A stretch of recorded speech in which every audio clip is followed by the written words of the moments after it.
Starting off with the dollar index. The dollar index is currently pulling back, or has pulled back towards my area of interest over here, this initial area of demand which I mentioned in yesterday's video, from where I was potentially expecting some form of a bounce. But let's still keep our eyes out for this sell before the buy and this range demand which we have over here. So with that said, let's dive into today's video. My apologies for the late video today. I was stuck in traffic, but let's have a look at what the major dollar pairs are doing alongside gold.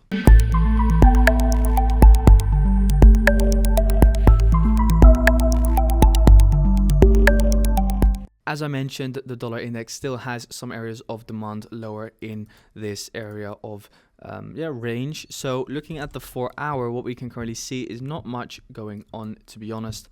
We still have this little gap over here which we could potentially still fill and have not filled yet. At the moment, not really interested in any potential trades on the dollar index. I'm just anticipating on the fact that we could still see a push down lower in towards these areas of daily demand. Just keep that in mind when trading. Of course, we are bullish on both the daily and the 4-hour, but we just have to keep in mind that the dollar index does not need to pull back that much. Could also just start skyrocketing from here. However, the most logical option for the dollar index would of course be either zone number 2 or zone number 1. So yeah, that is that for the dollar index. Let's head over to Aussie dollar. And Aussie dollar. So Aussie dollar saw a beautiful initial reaction from this area of supply, as I mentioned in yesterday's video. However, we didn't really see any follow through. And why is that? Well, because of the fact that this area of supply did not achieve anything. Remember, it didn't achieve a structural break whatsoever. So hence why we're just seeing a reaction, but not a real flip in the market, I would call it. At the moment, just not much to be said from Aussie dollar, just really focusing on the daily, and the daily is still looking good for further downside. The only problem is that if we want to take a trade, and I mainly trade the 4-hour, is that I still need to wait for this low over here, all the way down below over here, to get broken before I can really look for those 4-hour swings. So in the meantime, I could just look for some 15-minute setups, but not really a massive fan of that. Purely because if you want to be taking 15-minute setups, the more logical option is of course to start going long, due to the fact that the 4-hour is still bullish. However, if you look at the daily, we are at good value for sells. So the 4-hour and the daily are kind of contradictory to one another, hence why I prefer to just stay out of the market for now on Aussie dollar. So with that said, let's head over to euro dollar. And euro dollar is currently looking good. As we can remember yesterday, or as you can all remember yesterday, I did call these longs. I hope you guys all remember. My target was over here at approximately 1.1. So yeah, my TP got hit, and that of the VIP members inside the VIP community. So if you want to join in on my signals, make sure to join the VIP community. Link is in the description down below. But looking at euro dollar at the moment, not much to be said in my opinion. We have some support resistance over here. Nothing really interesting at the moment. We would still need to see a further push up if I would start to get interested in any shorts as of now. So for now, just staying out of the market on euro dollar.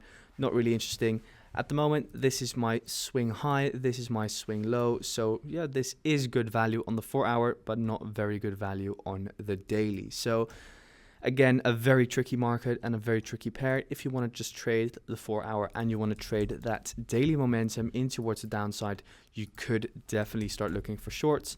However, it just doesn't really hold my preference. So yeah, that is that from euro dollar. Let's head over to our next pair, which is pound dollar. And pound dollar, so pound dollar, not much going on as well. Still looking for a further push down once more in towards this swing low, take out that low, grab liquidity, tap in towards demand, and then see a potential reversal. For the rest, not very interested in this pair at all. Looking at the 4-hour, we're not at good value. This is your swing high, this is your swing low, so you kind of want to see at least a pullback in towards here if you would want to go short on this pair. Hence why I'm currently just waiting and sitting it out on pound dollar. If we see push down, then we can look for longs. If we see a push up, we can look for shorts, but it's just not at good value at this moment. So let's over to Kiwi dollar. And Kiwi dollar is currently very slow, not much going on, just consolidating. Looking at the 4-hour, not interested in this pair at all. And I'm saying it about all these dollar pairs. Sorry guys, but yeah, these dollar pairs are just not looking fantastic at the moment.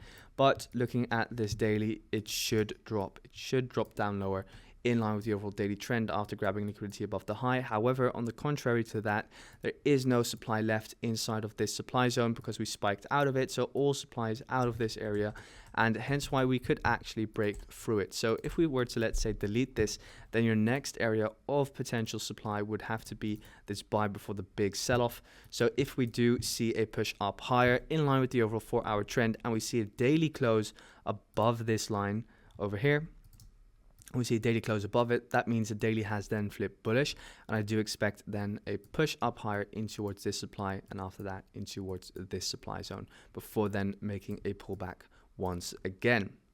So yep, that is that from Kiwi dollar. Let's over to our last pair, which is gold. And gold, guys, gold is currently stalling inside that area of demand, which I pointed out yesterday. Just some slowdown, nothing really interesting at the moment going on with this pair. If you want to look for any longs on the daily, just look for these sell before the buys. So this area is an interesting area to go long from if we pull back in towards it. For the rest, again, like I said, it's a shitty market at the moment on gold, especially just really rangy, really overextended price action, which we can't really utilize to our advantage, in my opinion. What you could do is, of course, look at the 15-minute, see if the 15-minute provides you with any setups. Then you would see, for instance, okay, range supply is in control, tap in towards range supply, big drop down. Now again, let's see, do we have anything interesting? Well, this is the low that gets broken.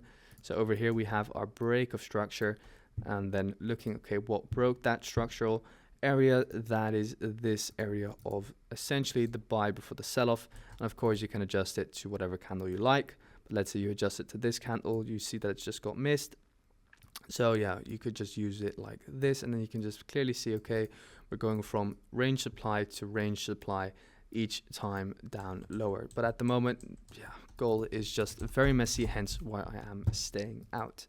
So yeah, that is that for today, guys. Thank you so much for tuning in once again, and I wish you all a fantastic day, and I will speak to you all very soon. Thanks.